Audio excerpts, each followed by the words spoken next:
Welcome to the worst of the best podcast. You wanted the best. Well, they didn't freaking make it. So here's what you get. From Canada, Ryan and Jason.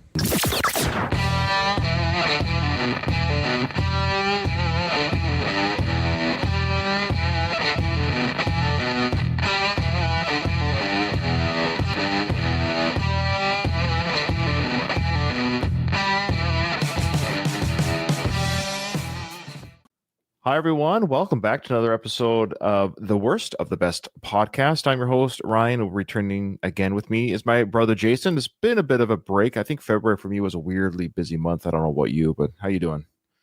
Yeah, February seemed to go by quickly. Yeah, I had weird schedules at work. And so Jason and I, of course, we live on different sides of the country right now, not for much longer. I'm going back, Jay. I'm going back to the island summer of 26, so I'll be back. But that's still a year and a half, though. That's a long time, dude. 15, 16 months. You got to go under a year and a half. It sounds better when you say 16 months than 18 months. But yeah, we'll get there. We'll get there. But in the meantime, we're going to keep podcasting together. But yeah, my schedule at work was weird. And of course, Jason has a job and I have a job, and trying to correlate the same days off can be a little bit difficult. But I think right now my schedule is more solid and we have a same day off as of now for a while. Okay. Jason, I'm excited to do this one. This is a fun one. Oh. Today's episode, we are talking about people who faked their own death. So how we're going to pick for this one, I think for me, it might be, I guess, the worst reason. I try to pick ones that were in recent kind of years. There's faking death has happened, if you can believe it, for hundreds of years. People have faked their death for various reasons. So there was ones in my research that came up, Jay, that were from like the 1500s, 1800s, and I get it. People trying to get away from this or that. And I would suspect, Jay, back in the day, let's say the 1700s, 1800s, it's probably very easy to fake your death. You just leave and never come back. Isn't that what you would do back then? You just leave town and never come back? Leave a note saying, I'm leaving this cruel world, but you just end up in Florida for the rest of your life? Or you just say, I'm going to go get some milk. Oh, yeah, like I'm going to town. So I suspect people faked their death even way back then, and people just thought they were lost.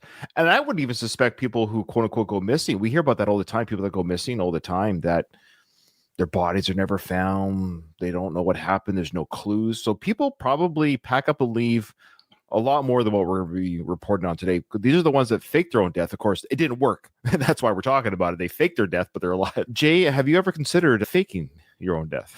That's a loaded question. Yeah, that's probably not a very good question. A better question could be yes. Sure. Both. Have you ever thought about, put it this way, I get why. To a lot of people probably wish I did. Oh, stop it. That's not true. Don't even start. Come on. Don't even start. We're not doing that road. Okay. But what I'm getting at is, like the S word that we can't see on YouTube, the when you unlife yourself, I understand people's pain, suffering. I get it. I'm never confused why people do it. It's sad. It's terrible. It's terrible that people felt like that's the only avenue out of their pain and suffering. So it's never confused me. It's just sad that's their only, that as they feel, their avenue. But faking your own death it's interesting because you're not dying. You haven't killed yourself, but you're still escaping whatever life you think has been, or whatever, cards have been dealt in your life. So you're like, I got to get a new deck. I need to reshuffle.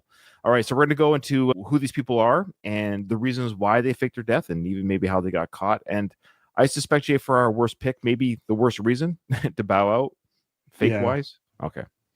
So today, Jay, we have 9 such stories. The first one that we have is a Susan Meechan. She was a romance writer. I do have her picture. Let me give you her photo. So here she is here, Jay. She's a romance writer. She, quote unquote, died. Is it romance fantasy? I think so. I think it might be fantasy, that type of thing. You know, what's he'll say, if you can't do, you teach it, or something like that.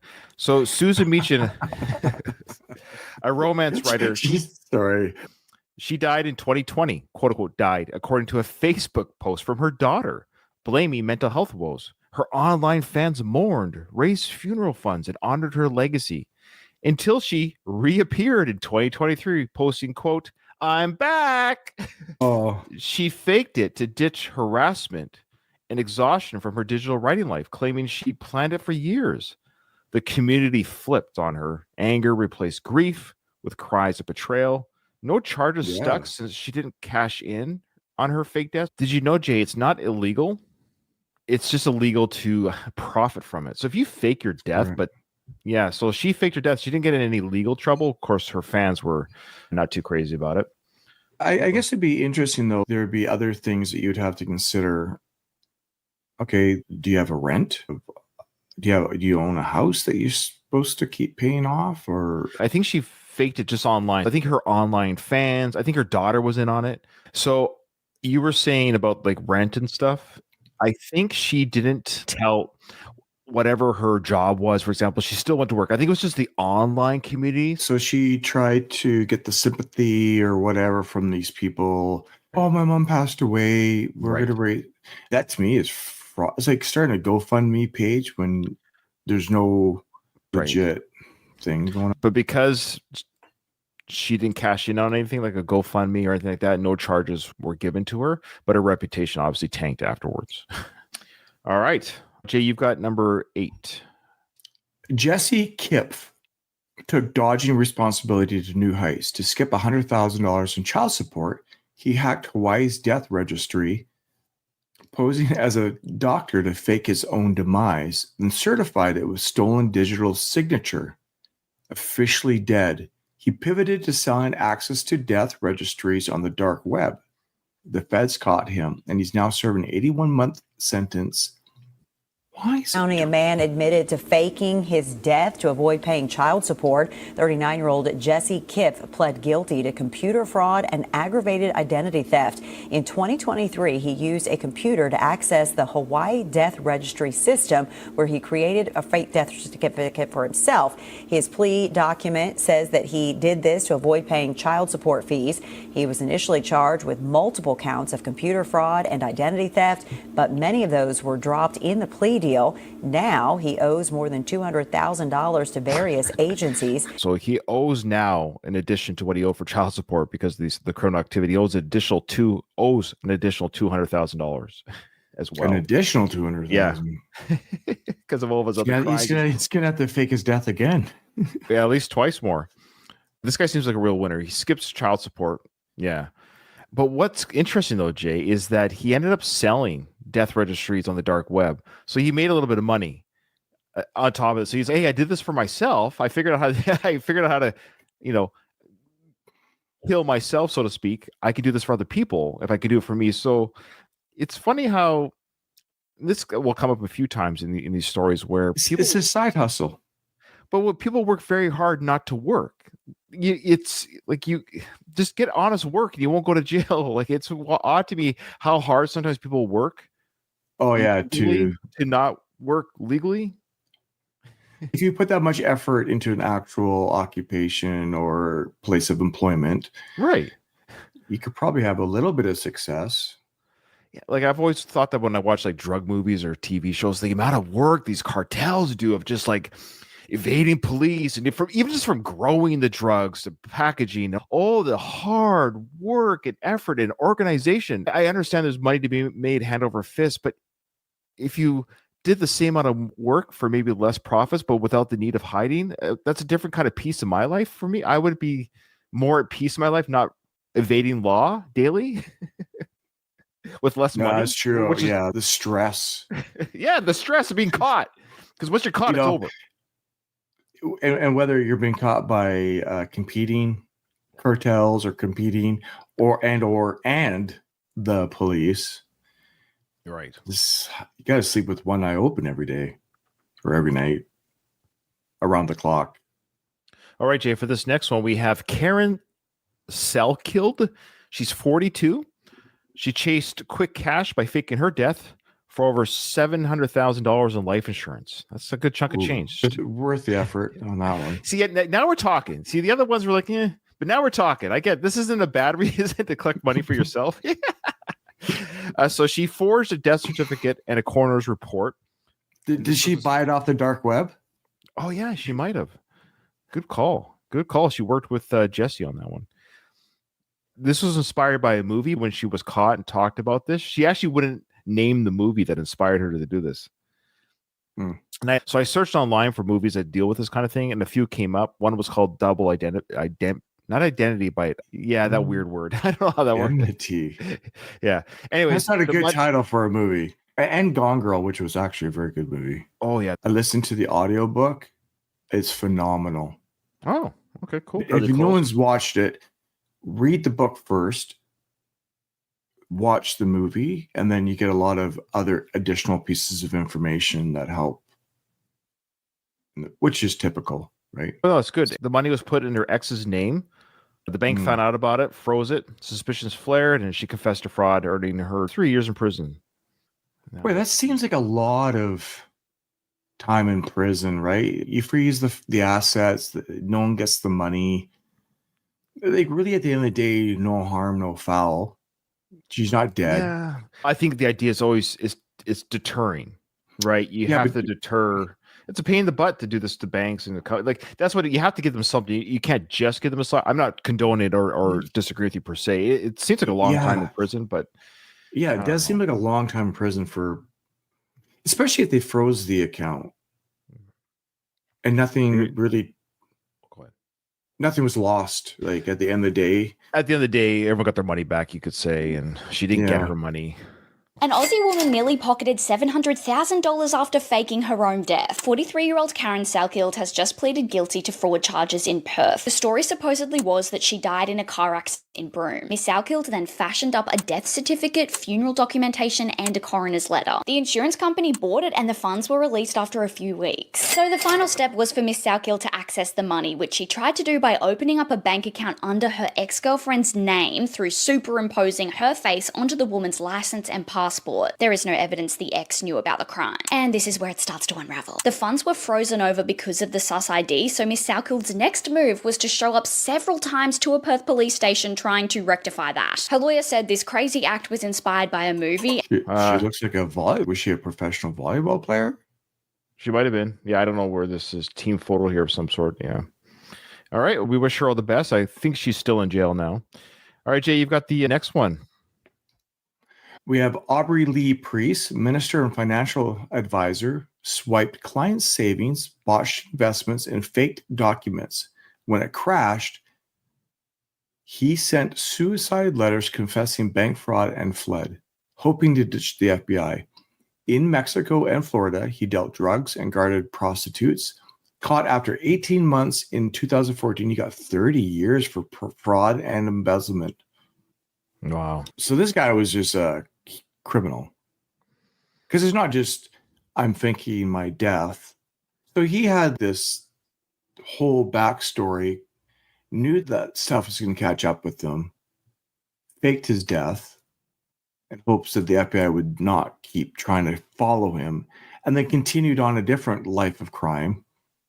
So this guy is just a serial criminal, basically. A Georgia pastor and banker who faked his own death after getting caught embezzling millions from his clients, now speaking out for the first time about how he did it and his life on the run. This is the last time we saw Aubrey Lee Price, the preacher turned financial advisor who faked his own death, leaving behind the customers whose millions of dollars he'd stolen. He's a liar. In June of 2012, after sending suicide notes to his family and friends, Aubrey Lee Price boarded a ferry in Key West and simply disappeared. He was arrested 18 months later in Georgia after a routine traffic stop. Now a freelance reporter for Atlanta Magazine and Esquire.com, Charles Bethay, says Price is revealing for the very first time what he did in those 18 months in a jailhouse interview. The first month and a half, it was just trying to survive. I'm trying to think, can I get my mind back? I had no desire to even be on the earth. Bethay says Price, soon after getting off the ferry, made his way to South America to work for a friend of a friend,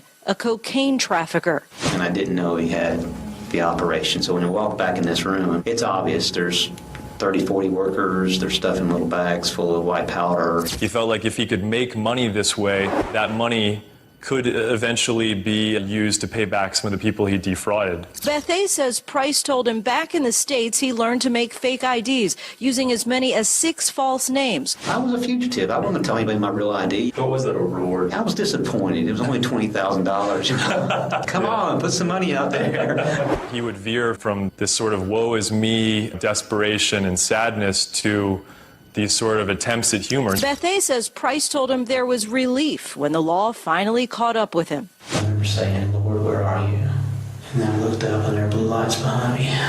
Thanks, Lord. That's where you are. It's interesting. We talked about that. So he's talking about the relief using God as whatever. Thanks, Lord, for arresting me. Sure. That's what we're talking about running a drug cartel. The stress. Even the criminal realizes it's the stress itself. It's very, well, stressful. When a lot of criminals will confess their crimes, Jay, just to get it off their chest. It's like, I'm done. I can't. It's because it's never going to end. Being chased will never stop. So that ends up catching up with. Did you see how much he aged? Yeah, so in if just you a watch on couple. YouTube. Yeah, so those are audio only. Yeah, he looks like a completely different person in 18 A completely different person. Like when they showed the other pictures of him, I'm like, is that even the same person?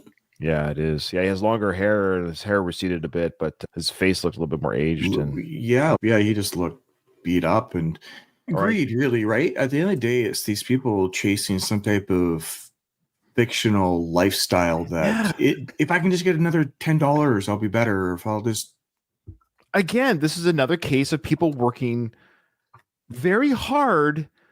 Just look, I'm not to not be legitimate. Like I'm not rich, but I don't know how, like I guess it's peace. At the end of the day, it's peace. Like I couldn't imagine planning this whole thing. I guess I find that a lot of work. It's actually, here's the thing, it's actually easier to go to work, to go work at McDonald's. That it's easier to go show up, do your shift, flip some burgers, come home and watch Netflix, than try to be a preacher of some sort of organization and embezzle your patrons or your, what do you call it, the people in the pews, and then take their money. The congregation. It's just, that's all like a lot of work and organization, and this like snake oil salesman talk with them and give me your money. Then you have to flee, right? Fake your death, flee, leave everything behind that you may have had some friends or family, who knows, just so you can now sip margaritas. And the other part of that whole thing that I don't agree with the reporter that was talking to him. Sure. There's no way he was going, oh, I just want to make some money off of the cocaine that I'm helping package so I can pay back the people I embezzled. Come on. No, he wasn't giving any money. No, you weren't doing it for that.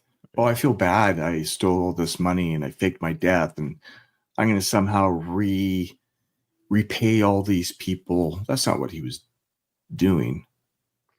So here's the next one.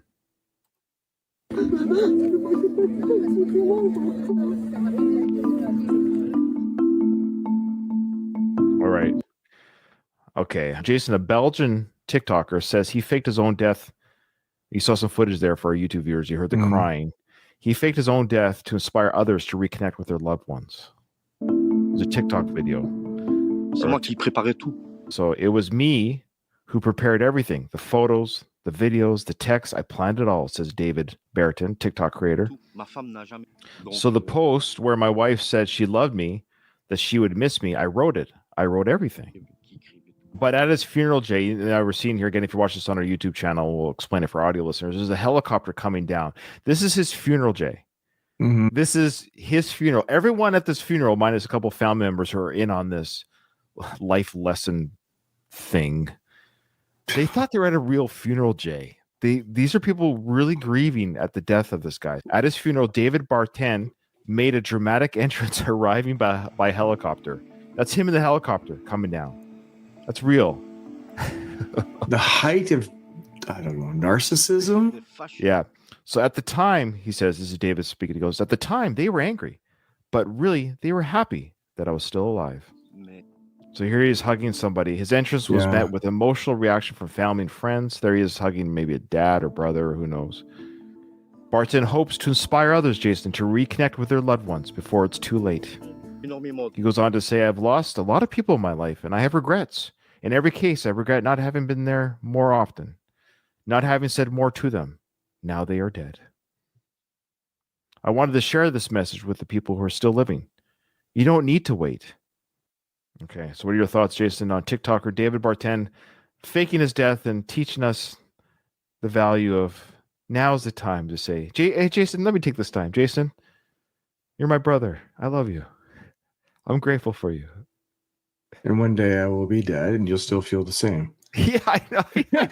you're right. Every day that you have a conversation with a loved one could be that last day. Yeah, it could be the last one. But do you have to do it every day? I have to call, hey, Jay, I could die tomorrow. So here's call number 90 because we're 3 months into the year. So here's call 90 of the year to let you know that I like at some point, I get it, brother. I love you too. But what are we doing here?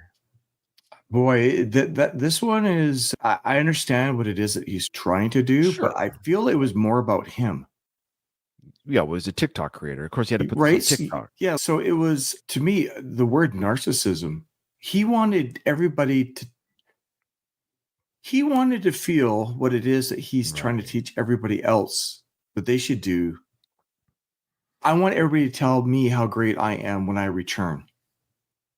And how happy they are. Yeah. Like they were all so happy to see me that I wasn't dead. And they welcomed me with open. Actually, a couple of people in that video were like, I feel forced hugging you right now because I'm really, this cognitive dissonant moment is like you manipulated me. Yeah. Oh, yeah. I don't know how I would feel about this. Let's just pretend it was you that did it. And I would be, or any of our brothers, I would actually be like, come on, man. I'm like, what? Like, really? Like, yes, I'm happy that you're alive. But that's it? Then I'd go home the next day and then I'm like, this is like, when you do die, am I going to be like, is this it? Show me the body? Right. Yeah. The lack of trust with that individual, there's a sense of betrayal. And there's also a sense of this person totally manipulated my emotions for the last month or 2 weeks or 3 weeks. You would plummet into sadness and grief. And then the shock of seeing that person back. And they're like, I completely manipulated this whole thing. I'm not a fan. You know what would have been funny? Because he came in a helicopter. The helicopter. I was crashed. I was thinking the same thing, but I didn't want to interrupt the story. But it's like, hey, well, since we're here anyways, they literally just have to carry the charred body over to the casket, dump it in. We're gathered here together anyways. By the way, he was alive, but he really is dead. That would have been. Yeah, he's trying to spin this to be something I agree. The message, sure. The message is, Jason, show love and appreciation to we get it. But life is life. We can't just do that daily. It gets to the point of if people aren't in your home. Yeah. Like people who know me know that I love them. My brothers, my parents, my sons who don't live in the same city, like they're married in a different city. Of course they know I love them. If my relationship is such where, maybe that's the one lesson. If you feel like your relationship is such where if you were to die today, the person would say, oh, I never spoke to so-and-so, or the last time we spoke, we were angry, then that's fine. It's a fair lesson. Yes. But that lesson was always the case. He didn't teach me anything new. No, I know. It's a TikTok view. Put it this way, would he have done this if TikTok didn't exist? No. Let's pretend the world is 2024. There is no internet. For whatever reason, there's no internet in 2024. He's alive the way he is today. Would he have performed this quote unquote stunt, this life lesson, if there was no social media? No. Yeah, that's what I mean. So what's the lesson then? Well, who's he teaching this? That's what I'm saying. It's narcissism. Yeah. All right, Jay, you've got the next one there. William Anthony Spivey, ex-police chief in Chadbourne, North Carolina, faced 70 felonies, evidence tampering, drug trafficking, embezzlement. He staged a fishing trip suicide, leaving a boat with letters and a fired rifle. Video screamed fake, and a tip found him in South Carolina. After a chase, he faced a $1 million bond, pleaded guilty to 14 felonies, and got 138 to 267 months for his short-lived dodge. A former police chief has pleaded guilty to 14 felonies and will spend the next 2 decades in prison. The district attorney in Columbus County says Anthony Spivey, who was the police chief in Chadbourne, pleaded guilty to charges stemming from allegations of mishandling evidence. Spivey was arrested last February after he tried to fake his own death during an investigation into claims he stole money, drugs, and cash from the evidence room at the Chadbourne Police Department. The DA's office says this plea agreement avoids a trial that would have lasted a long time. Spivey must also give up his law enforcement badge for good. I need your badge and your gun. They do in the movies. Okay, here's a prime example, Jay. Sorry, here's a prime. Example. I think we're gonna go. I think we're gonna do the same thing. Go ahead. Yeah, that's a great gig. He was young. He's younger than us. It looks like in that photo or that video. He's probably in his mid-40s at the latest. He's a police chief. He was a handsome enough looking guy, probably married with a family. Who knows? Dude, just keep your hands off the evidence. Just enjoy your pension. What are you doing? And the other thing is how, like the picture of him as the police chief doing his job, and then his appearance as a criminal.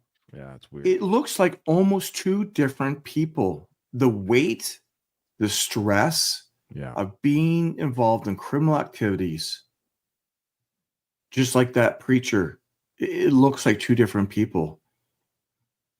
And obviously, as a police officer, you think you would know the outcome of what you're doing. Like the inevitable thing. That's the it's crazy thing. inevitable. His handling of it's just I'm surprised, and maybe the plea deal was. I wonder if any of his buddies were in on it with him. You got to wonder, was he acting alone? That's probably one of the first things there was us, and he didn't bury any of his buddies, so he probably took a plea deal. Maybe I don't know. Actually, no, a plea deal would mean he might give names. It doesn't say. I'm just trying to think of again. I'm too pragmatic. Well, he's going. Look, I'm not going to go through a trial. We're not going to waste your money and time in the court system and lawyers and everything, and I'll just save everybody the grief. Right. And maybe protect people, right? Like he's just, I won't. I'm going down. I don't need to lose. Other people don't have to lose their pension with me type thing. Right, Who knows? yeah. Who knows? But look, obviously there's corruption everywhere in government, police forces, even in doctors' offices. There's doctors that steal medication. This is a reality. Humans are funny. We're funny people. I get it. Anyways, police chief. Can I just say, yeah, of course. 20 years. He looked, I don't know how old you were. He looked 35. No, I was saying, I think he might have been. I would say he was young looking. Police chief. I don't know what how long it takes to become a police chief, but even if he joined at 1920, sure, he could be 40. I think he's at least 40. 20 years on the force, police chief makes sense. Maybe 38 to 42, that area. So he'll be out when he's 60 out of jail. Is that what you're saying? Jeez. 20 years is a long time. 20 years is a long time behind bars. 20 years can feel like a long time out of prison. Yeah. I it's got to feel like 3 times longer in prison. I'm not trying to be morbid, but if I was, if I was ever sentenced to, no, I would not fake my own death. If I was thrown in jail, I'd be like, I'm done. This life, it didn't work out. It didn't pan out the way I'd hoped. That's why they have unlifing watches on prisoners, because I get it. And it's complicated, man. Prison's complicated. I understand prison for protecting the public from dangerous individuals, but I don't, man, it's tricky I'm not trying to get too tangenty here, but it's really tricky to put. Because here's the thing, this guy, let's say he took drugs and money from evidence. Let's just say that's what he did. He took cocaine, Jay. He sniffed cocaine from the evidence locker, and he went to the strippers with the money. I'm just saying, but here, or he sold the drugs. Sure, but what I'm getting at, he didn't kill anyone. He didn't beat anybody up. He didn't. That's why I was even saying earlier the girl that got 3 years. Yeah, exactly. I'm like 3 years for no one really lost much. But that's what I mean about prison's tricky. I'm not anti-prison. I'm pro-protecting people. So it's tough because it's just like you put a halt on his life. I don't know. Maybe I'm just too much of a soft-hearted person. Maybe that's why I'm not a used car salesman. I have a hard time effing people over. I really do. And I don't know what the punishment should be, Jay, I guess, but it just seems like a long time. 5 years, 2 years, 1 year, just because you sniff cocaine out of the evidence locker. Like, I don't know. But what do you do with it? Maybe fire him for sure. Fire him. He can't work at the police he loses obviously he's fired. He loses everything. Yeah. But 20 years behind bars with people that he put there, that's dangerous for him. I'm sure some of our listeners are some hard-nosed, Ryan, you're too much of a, what do you call it? A bleeding heart. Maybe the older I get, I'm more of a bleeding heart. There's almost enough suffering in the world. I don't know. Evidence tampering. That's not good. No. Embezzlement. See, there you go, drug traffic. So he did traffic the drugs, And then that could lead to violent activities. So that's fair. If you want to get down to that death yeah. of other people overdosing, and there's a chain reaction maybe of stuff. Yeah.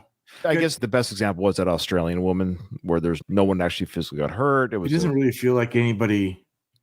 That guy faking his own death coming in on the funeral. That to me is way more harmful than that girl. Like that just seemed. Not against the law what he did. All right, Jay. Before we move on, unless people like at me too hard in the comments or an email or something, but what I'm trying to say is maybe not him particularly, the police chief. Yes, he should know. Yeah, I get what you're saying. I do. But some crimes, from marijuana crimes, all this, I just feel. I guess we're human beings. We only have one kick of the can on this planet. It just seems so. We're just so harsh to other humans. That's it. You broke the law, and you shall be behind bars for this. We just impose these rules and then we enforce these rules and other humans. Life's a crapshoot, man. But on the flip side, sometimes there's certain crimes that people commit, and I won't say the type of crimes. And you're like, you only got a year? What's the marijuana law? There's people who have committed marijuana law crimes and they're in longer than manslaughter. See that? Yeah. So I don't know. And that's not even me. That's not even a headline. That's a reality. I that's why I'm bringing it up. Yeah. It's crazy. All right. What's the next funny guy that we have here? This guy shares my name, Jay. Ryan Borgwart. Holy, that's a bad last name. Borgwart. So he vanished, Jason, leaving his kayak, car, and wallet. No body, but an online girlfriend in Uzbekistan raised eyebrows. Borgwart resurfaced in court, leaving the story murky. So this is a digital age crime. November 10th, Ryan arrived on U.S. soil. The Green Lake County Sheriff's Department revealing Ryan Borgwart of Watertown willingly returned to the United States. Authorities gave no detail into how exactly Borgwart arrived, only stating he got on an airplane. As for how he left the U.S., it's quite a journey. Authorities say he rode an e-bike from Green Lake to Madison, took a bus to Detroit, and crossed over into Canada. We now know Borgwart flew from Toronto to Paris. A probable cause statement claims he ultimately ended up living in the country of Georgia. As to what compelled him to come back, his family. Green Lake County Sheriff Mark Podol became emotional as he thanked numerous agencies which helped piece together the case. They're the ones that kept this going. Oh, dude, why are you getting emotional about this case? That's odd. Sorry, I'm not trying to make fun of this law enforcement guy, but why? What was the crime? I'm a little confused still. This was actually the most confusing one we've done. So, Buddy left his family and friends to maybe go be with somebody in a different country, is what it sounds like, right? Yeah, a girl, which probably wasn't even a real girl once he got there. That's the catfishing, yeah. He got I just got duped. I got duped. I gave her all my money. He arrives back in shame. Oops, that didn't work out. So I'm coming back to America. So the crime. Well, I think he faked his death. He faked his death, but he actually left. Why is this hardened police officer? I don't know. He's really choked up about his team working hard on this case. Oh boy, I can understand if they found a missing girl or something. You know what I mean? Did he murder the girl who's back? Okay, let's go back a minute. Let's hear I love how the newscast and Buddy started crying. We have to acknowledge this because he got emotional. The case. They're the ones. Became emotional as Green Lake County Sheriff Mark Podol became emotional as he thanked numerous agencies which helped piece together the case. They're the ones that kept this going. I couldn't be more proud of them, of what they did for a family. We didn't give up. Once he arrived back in the U.S., Borgwart was quickly booked into the Green Lake County Jail. One day after his return, he made an initial court appearance on one count of obstructing an officer. And here's what he had to say during his appearance. I called this morning and I found out that I would have to pay, so I can't pay. I don't have money. I'll defend myself. Authorities first began their search for Borgwart on Green Lake when he was reported missing in August, under the impression he may have drowned while kayaking. However, in November, officials released shocking footage of Borgwart, proving he was still alive. I am safe, secure. Have you spoken with his family since his return, and could you share any of maybe some of their feelings and what they may have had to say following the news? We just briefly spoke to them, and I can only imagine how they feel. Green Lake County officials. I think you cried more than they did upon his return. If this is my dad, you're a loser. What are you doing? This is stupid. This is embarrassing. I'm really confused by the requirement to keep chasing some guy that doesn't want to be there.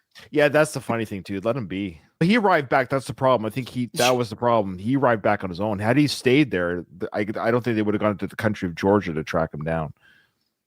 He was gone. He should have stayed gone, essentially. But he probably didn't have any money, or he didn't have any. The fake girlfriend turned out to be a guy. Relieved their work helped bring Borgward back home. We brought a dad back on his own accord. Green Lake County authorities. We brought a dad back on his own accord.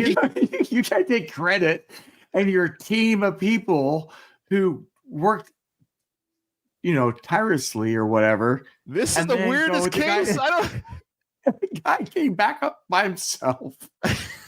He's crying. He's crying about his team. And all they did was he came back and said, I'm done. I'm done in the country of Georgia. I'm coming back to the States. I gotta face my family, and I'm embarrassed that I ran away from them. And we brought a dad back. No, you didn't. He came back on his own, and it tripped off. Whatever. This is odd. What an odd account. And I guess Green Lake County doesn't get a lot of activity for crime, so they're really excited about this one. Maybe. Hey, we got something, guys. We got something. Sorry, go ahead. Oh, just a guy ran away to a different country. Yeah. And now he's back. That's what happened, essentially. And I'm not even sure he meant to fake his death. This might be a mistaken fake. I think he was, because he was posting online that he made it to Georgia or something like that. It was weird. They showed the video of him like, I'm safe, I'm okay. Because his kayak was found tipped over, so they assumed he drowned. So I don't know if he faked his death so much as they thought he might have died.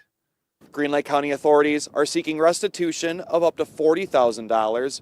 Borgward returns to court on Monday, January 13th. In Green Lake, Andrew Mertens, Fox 11 News. Is this like a comedy skit? This is the.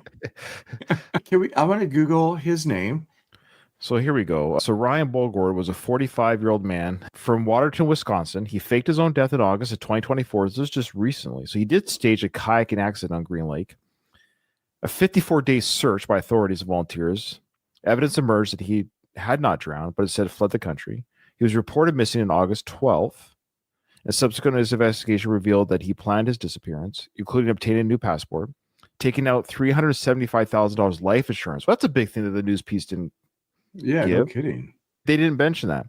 In January 2024, he was communicating with a woman from Uzbekistan. I don't know why the news story didn't say this. He faked his death to give money to this woman so he could be with her. So in November 2024, authorities made contact with Ryan, and he sent proof of life. That was the video we saw in the news story there.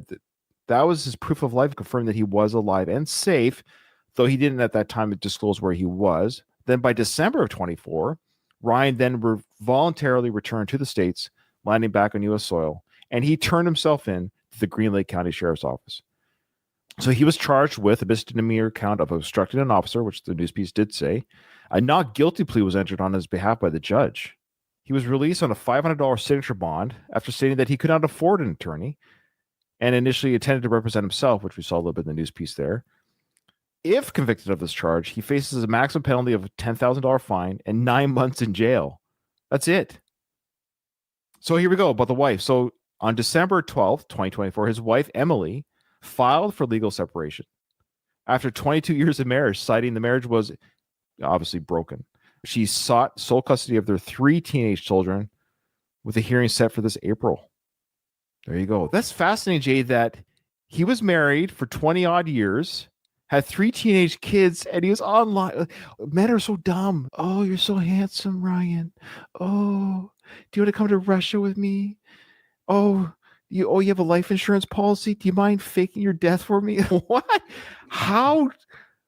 There's in any way, shape, or form, Jay, would you ever fall for that? Would you ever be I don't know what you would have to look like, be like for me to fake my death and leave my family. I don't get these men who fall for this stuff. I don't know what their marriage was like.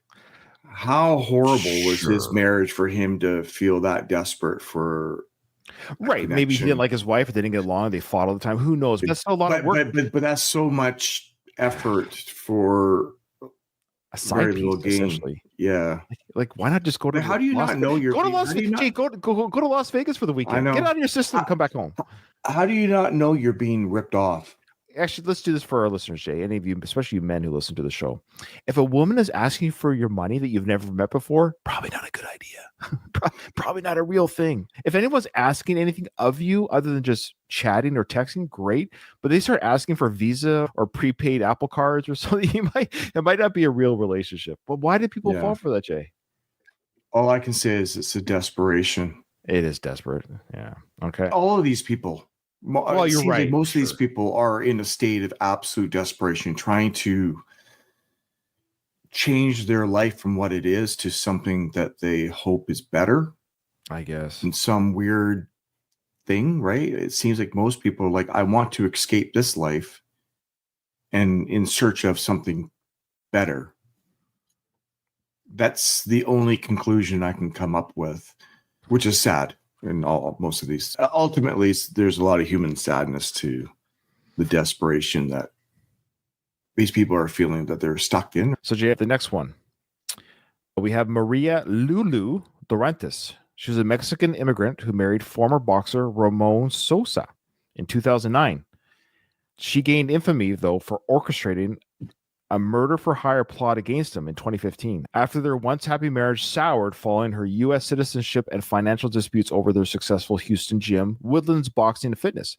She attempted to hire a hitman through a gym client, Gustavo Mundo Madrigal, who instead alerted Ramon and the police, leading to a sting operation where Ramon staged his death with fake blood and photos, resulting in Lulu's arrest on July 24, 2015. After she laughed at the quote proof and paid $3,000, ultimately pleading guilty to solicitation of murder in October 2016 and receiving a 20-year prison sentence with parole. She is eligible for parole, Jay, in 2026, so just around the corner. But she lost her assets to Ramon in their divorce settlement. So this was a little bit different. Buddy faked his death to trick his wife into getting her arrested. He found out about the hitman for hire, faked his death. The hitman for hire then. No, he wasn't a hitman, but he was approached by her. So he's like a friend or something. Said like, "Hey, dude, your wife wants to kill you." So they go to the police. They're like, "Yeah, fake your death." That's awesome. And then she laughs. Yes, he's dead. And then they arrest her. Is that amazing? No one had died, and she got arrested for it. That's crazy. So this fake death has a happy ending. This is the best one. This isn't a worse one. This is the best one. Yeah, I like that one. That's so great. I love it. Yeah. The joke's on you. You know what I mean? I love how there's a moment, Jay, where she got to feel that just for a moment, she got to feel elated that it worked. She's like, yes, yeah, he's dead. And she sent the 3,000. Then she sent the 3,000. And then could you imagine her looking at those pictures, thinking that he's actually dead? And then it worked. I got him. Yeah. I want to see the photo. Is there a photo? I want to. Let me see. I want to see a picture of her. Sure. Let's see if we can find that too. One sec. So here's a picture of her with her dead husband, quote unquote dead husband. There you go. So, man, it's just you never know who's crazy. This just looks like two normal people. Yeah. Just two normal people living a normal life, but you never know what's behind in the brain. What schemes and plans people have and what they're actually thinking, plotting in this case, against you, and you have no idea. He had no idea. No, and not until his friend told him. She wanted him dead. So she's basically a killer at heart. Oh, yeah. She's celebrated. So weird. You can't really trust anybody. Yeah. Honestly. Oh, my wife could be plotting my death for all I know. Very well could be. And if it happens, then it happens, I guess. Well, I guess I'm dead. Well, hopefully you got the hitman to... I don't think any of my friends are close enough to me to care about me that much. I don't know how old she is, but she looks like mid-40s. 20 years in jail? Yeah. Wow. What a waste. To get this far along in life and only to... Okay, Jay, for our last one. 25-year-old Shahraban K reportedly spent weeks scouring social media for a lookalike in Germany before finding her victim, 23-year-old beauty blogger Khadija O. Promising Khadija free beauty treatments, Shahraban lured her into a car. She then took the victim into a remote wooded area where Khadija was brutally stabbed 56 times. Shahraban then placed the woman's body in the trunk of her own car, intending to pass the victim off as herself to deceive her family. Forensic examinations later identified the victim, exposing Shahraban's diabolical plot to fake her death and escape her past life. Shahraban and a male compliance have now been found guilty of murder after a year-long trial. Jeez. How did they think they're going to get away with that? Did they ever heard of DNA? So Shahraban K, she was an Iraqi German woman. She faked her death to escape family drama. So she lured that 23-year-old lookalike with a beauty treatment offer, then with Shakir K, the guy that we saw in the video, stabbed her 56 times. If I was getting stabbed, like by stabbing 28, I'd be like, guys, can you just stab me somewhere other than my leg and arms? If you're gonna kill me, can you just put it through my neck, please, or something? Like, oh, I'm sure she was dead long before they did the 56 to hide the identity. They did that to hide the identity. So they left her body in the car. Bizarre. What a weird one. So she took the identity of the murdered victim. Was that the idea? I'm confused about that part. No, he killed her in hoping that people thought that the girl that planned it all was the one murdered. Oh, okay. Okay. Slow down. Okay.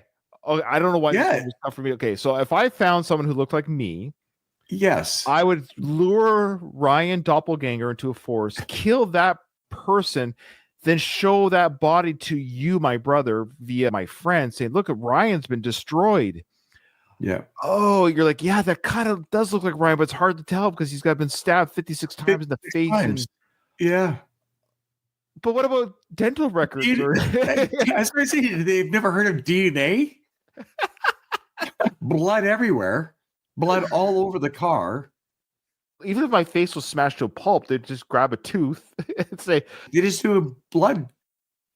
Or I've been fingerprinted in the military too. So you'd have to take my teeth, but I don't know if my blood's been. I don't know if I have. Do I have DNA anywhere? Like as far as like, how do they prove it's me though? Like, all they have to do is take a piece of clothing from anything from your house. Oh yeah, toothbrush, right? Toothbrush, yeah, but toothbrush. There you go. That's not Ryan. Sorry, I don't know. Who that we've come a long way since the O.J. Simpson trial. Sorry, that one threw me off. I thought she was trying to take her life, so she killed someone. Wow, that's diabolical. Full points for diabolical. But then the 180 is you're so stupid at the same time. It's unbelievable. How delusional are these people? Wow.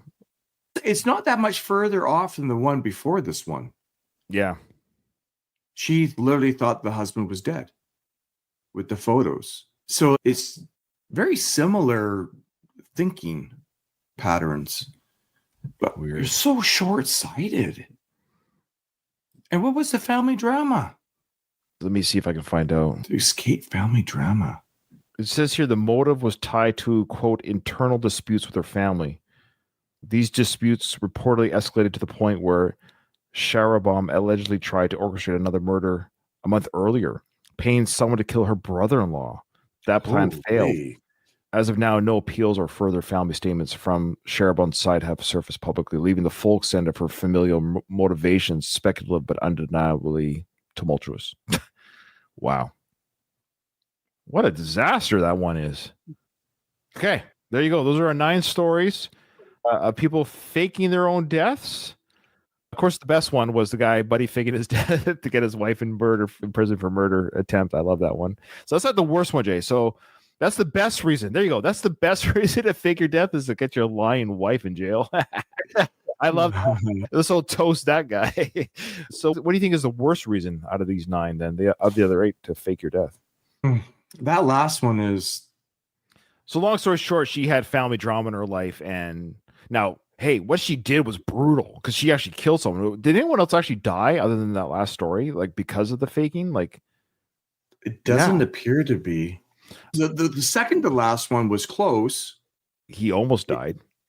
Yeah, but honestly, yeah, I know which one you're going the worst one.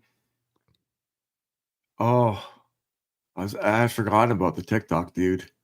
I'll just say that's my pick because that I was going to pick the guy that got catfish to use Pakistan. that one was weird. That one threw us for a loop. It's I apologize, pathetic. folks.